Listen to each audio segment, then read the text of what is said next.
भाई लोग अभी अभी गाना रिलीज हुआ भोजपुरी के चटपटा चॉकलेटी स्टार गोलू गोल्ड जी का, जो कि काफी बवाल मचा रहा है।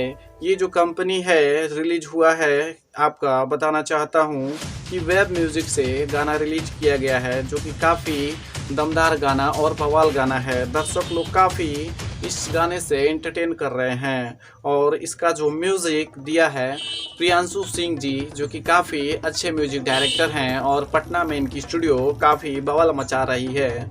और इसके जो लिरिक्स यानी कि लेखक हैं शुभम सिग्रीवाल जी हैं, जो कि काफ़ी दमदार गाना लिखे हैं। और इसका जो डिजिटल है लोक धुन के द्वारा डिजिटल किया गया है और काफ़ी गोलू गोल्ड का जो गाना है काफ़ी दमदार है। और इनके साथ फीमेल गायिका शिल्पी राज, जो कि आज भोजपुरी की चॉकलेटी और दमदार गायिका भी बन चुकी हैं।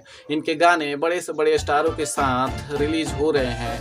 दोस्तों, ये जो गाना है भोजपुरी के पूरे दर्शकों को बवाल मचा के रखा हुआ है और काफ़ी दर्शक लोग इस गाने को पसंद कर रहे हैं। और इसी तरह के नए अपडेट पाने के लिए सब्सक्राइब कर लें इस चैनल को। धन्यवाद। आई होप ये वीडियो आप लोगों को पसंद आया होगा। चैनल को सब्सक्राइब करें, लाइक करें, शेयर